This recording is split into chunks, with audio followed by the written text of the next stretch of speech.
জয় শ্রী রাধে কৃষ্ণ। শ্রীকৃষ্ণ বার্তা চ্যানেলের পক্ষ থেকে সকল ভক্তবৃন্দকে জানাই সুস্বাগতম এবং ভক্তিপূর্ণ প্রণাম। আমাদের আজকের আলোচনা বিষয় কোজাগরী লক্ষ্মী পুজো ব্রত। এই কোজাগরী লক্ষ্মী পুজো ব্রত কবে পালন করতে হবে, কিভাবে পালন করতে হবে, এই ব্রত পালন করলে কি ফল পাওয়া যাবে, এই ব্রতের নিয়ম কি, এই ব্রত পালন করতে হলে কি কি উপকরণ প্রয়োজন এবং সব শেষে ব্রতকথা পাঠ। আপনাদের কাছে আমার বিনীত অনুরোধ, প্রথম থেকে শেষ পর্যন্ত এই ভিডিওটি দেখবেন এবং ভালো লাগলে প্লিজ একটি লাইক, একটি সাবস্ক্রাইব করে দেবেন। শুরু করছি আজকের আলোচনা। শ্রী শ্রী কোজাগরী লক্ষ্মী পুজো ব্রত। ব্রতের ফল।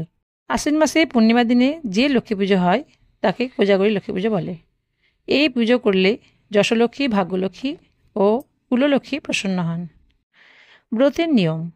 আশ্বিন মাসে পূর্ণিমা দিন কোজাগরী লক্ষ্মী পুজো। ওই দিন সমুদায় বাড়িঘর দৌড় পরিষ্কার করে পিটুলি গোলায় আলপনা দেবে। কুলপুরোহিতদের আদেশ অনুযায়ী পূজার জোগাড় করে ষোড়শ উপচারে পূজা করে লক্ষ্মী দেবীকে স্মরণ করে পুজোর কথা শ্রবণ করবে। রাত্রে মেয়েরা মা লক্ষ্মীর প্রসাদ খেয়ে চিড়ে, নারকেল, তালের ফোঁপড়, অন্য ফলমূলাদি খেয়ে জাগরণে রাত্রি কাটাবে। রাত্রে সাধ্যমতো জন দুয়েক ব্রাহ্মণকে ভুরি ভোজন করিয়ে দক্ষিণা দেবে। পুজোর দ্রব্য: ফল, ফুল, দুব্বা, চন্দন, চিড়া, নারকেল, তালের ফোঁপড়, আতপ চালের নৈবেদ্য, নানাবিধ ফল ও মিষ্টান্ন। ব্রতকথা। সেকালে উজ্জয়িনীতে এক ধার্মিক রাজা ছিলেন। তিনি এত সুশাসনে রাজত্ব করতেন যে প্রজারা দিন রাত তার গুণ গাইত। তিনি কোনো সময়ে নিয়ম করে দেন যে তার রাজ্যের বড় হাটে যে জিনিস কেউ কিনবে না, তিনি সেই সব কিনবেন। একদিন তিনি হাটে গেছেন হাট করতে। ঘুরে ঘুরে কোথাও কিছু পান না।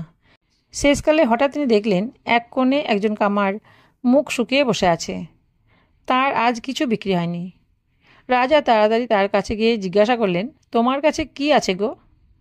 আজ্ঞে এই লোহার মূর্তিটি। এটা কি ঠাকুর করেছ? কি বিকট চেহারা। আজ্ঞে যদি নির্ভয়ে বলতে বলেন তবে বলি। নির্ভয়ে বলো। আজ্ঞে এটা হচ্ছে অলক্ষ্মী মূর্তি, কেউ কিনছে না মহারাজ। রাজা শুনে চমকে উঠলেন, কিন্তু কি করবেন? ধর্মের কাছে মিথ্যাবাদী তো আর হতে পারবেন না। উপযুক্ত দাম দিয়ে তিনি সেটি কিনে নিয়ে রাজপুরীতে ফিরে গেলেন এবং ঠাকুর মন্দিরে রেখে দিলেন। তারপর সারাদিন কাজকর্ম সেরে রাত্রে যথাসময়ে ঘুমিয়ে পড়লেন। অর্ধেক রাত্রে হঠাৎ একটা কান্নার শব্দে তার ঘুম ভেঙে গেল। তিনি উঠে কান্নার স্বর লক্ষ্য করে বেরিয়ে গেলেন রাজপুরীর দেউড়িতে। কাউকে জানালেন না। এসে দেখলেন দেউড়িতে একটি সুন্দরী যুবতী একলা দাঁড়িয়ে কাপড়ে মুখ গুজে কাঁদছে। তিনি এগিয়ে এসে জিজ্ঞাসা করলেন, কে তুমি মা? এই নিশুতি রাতে একলা আমার দেউড়িতে দাঁড়িয়ে দাঁড়িয়ে কাঁদছ? সত্যি কথা বলো। মহারাজ, আমি আপনার রাজলক্ষ্মী। আজ রাত্রি প্রভাত হওয়ার সঙ্গে সঙ্গে আমি আপনার রাজ্য থেকে বিদায় নিয়ে চলে যাব। কেন মা, আমার অপরাধ? আপনি রাজপুরীতে অলক্ষ্মী নিয়ে এনেছেন, সুতরাং আমার আর থাকা হবে না। রাজা বললেন যে যতদিন তার ধর্মে মতি থাকবে ততদিন তিনি অলক্ষ্মীকে ত্যাগ করতে পারবেন না। রাজলক্ষ্মী তারপর সকাল হতেই চলে গেলেন। পরদিন রাত্রে আবার কান্না শোনা গেল। খোঁজ নিয়ে রাজা জানলেন যে ভাগ্যলক্ষ্মী বিদায় নিচ্ছেন। রাজা তবুও ধর্মচারা হতে পারবেন না। তার পরের দিন ঠিক অমন করেই যশলক্ষ্মী রাজাকে ছেড়ে চলে গেলেন। তারপর গেলেন কুললক্ষ্মী। রাজ্যে এলো হাহাকার। দেখতে দেখতে রাজপুরীও ধ্বংস হয়ে গেল। অলক্ষ্মীর দৃষ্টিতে হাতি, ঘোড়া, লোকজন, ঝি চাকর, ধন করি সব দিন দিন কোথায় চলে গেল। রাজা হলেন ফকির। একদিন তিনি ধর্মকে নিজেদের দৈন্য জানিয়ে বললেন, হে ধর্ম, এত দুঃখ পাচ্ছি, আপনি আর এ দুঃখে আমার কাছে থাকেন কেন? আপনিও বিদায় নিন। ধর্ম বললেন, রাজা, তুমি দুঃখ করো না। তোমার সবাই ছেড়ে গেলেও আমি তোমায় ছেড়ে যাব না। তোমার সুখের দিন আবার আসবে। অলক্ষ্মীর পুণ্যদৃষ্টি পড়ল রাজার উপর। পাতার কুড়ে ঘরে রাজা এখন থাকেন একটি বনের মধ্যে। রানী নিজের হাতে রান্না করে রাজাকে রোজ পরিবেশন করেন। সেদিন ছিল আশ্বিন মাসের পূর্ণিমা তিথি। রাজা খেতে বসেছেন সকালবেলায়। পাতের ধারে কতগুলো পিঁপড়ে এসে জড়ো হয়েছে। রানী যেমনি এসেছেন পরিবেশন করতে, অমনি রাজা আপন মনে খিলখিল করে হেসে উঠলেন। ব্যাপারটা হলো, আগে রাজা রোজ ঘি ভাত খেতেন, এখন আর তা জোটে না। তাই পিঁপড়েগুলি রাজার পাতের ধারে ধারে খেতে খেতে রাজার উপর দুঃখ প্রকাশ করে বলল, হায় হায়, রাজার কি দুঃখ, আজ এক ছিটে ঘিও রাজার ভাগে জোটে না। রাজা তাই শুনে হেসে উঠেছিলেন। কিন্তু রানী রাজাকে হাসতে দেখে জিদ ধরলেন যে কেন তিনি হাসলেন বলতে হবে তাকে। রাজা বললেন, সে খবর তোমার শুনে কাজ নেই রানী। রানী তবুও ক্ষান্ত হলেন না দেখে রাজা বললেন, যদি বলি তবে আমার মৃত্যু হবে। রানী বললেন যে তবুও তিনি শুনবেন। তখন রাজা নদীতে নেমে গলা জলে গিয়ে বললেন, রানী এখনও বলছি, শুনতে চেও না। রানী তবুও জিদ ধরলেন, বলতেই হবে। এমন সময় এক শিয়াল আর এক শিয়ালি সেখানে এসে থমকে দাঁড়ালো। নদী দিয়ে একটা মড়া ভেসে যাচ্ছে দেখে শিয়ালি শিয়ালকে বলল, ওগো, ওই দেখো একটা মড়া কেমন ভেসে যাচ্ছে, ওটাকে এনে দাও না খায়। শিয়াল বলল, পাগল আর কি, অগাধ জলে মড়া ভেসে যাচ্ছে, ওখান থেকে মড়া আনা মানে সঙ্গে সঙ্গে প্রাণটা দেওয়া। আমি তো আর ওই রাজার মতো মূর্খ নই যে মেয়ে লোকের আবদারে নিজের প্রাণটা দেব। রাজা শুনে ভাবলেন, বনের পশুও আমায় মূর্খ বলছে। তক্ষুনি জল থেকে উঠে এসে রানীকে গভীর বনের মধ্যে নিয়ে গিয়ে একলা ফেলে চলে এলেন, যেদিকে নিজের দুচোখ যায়। রানী কি করবেন, ঘুরতে ঘুরতে কোথাও একটু আশ্রয় খুঁজে পান না। কাঁদতে কাঁদতে এদিক ওদিক করতে সন্ধে হয়ে এলো। অন্ধকার দেখে ভয় হলো তার। এমন সময় গাছের পাতার ফাঁক দিয়ে দেখলেন যেন আলো জ্বলছে কোথাও। তাড়াতাড়ি সেখানে পৌঁছতেই তিনি দেখলেন কতগুলি মেয়ে লোক একটা ঘরের মধ্যে কি যেন পুজো করছে।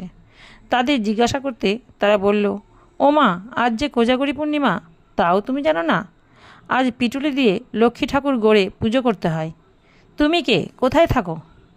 রানী বললেন, আমি কাঠুরের মেয়ে, এই বনে এসে আজ পথ হারিয়ে ফেলেছি। আমাকে কোজাগরী লক্ষ্মী পুজো শিখিয়ে দেবেন আপনারা? আর এ পুজোয় কি ফল হয় বলুন?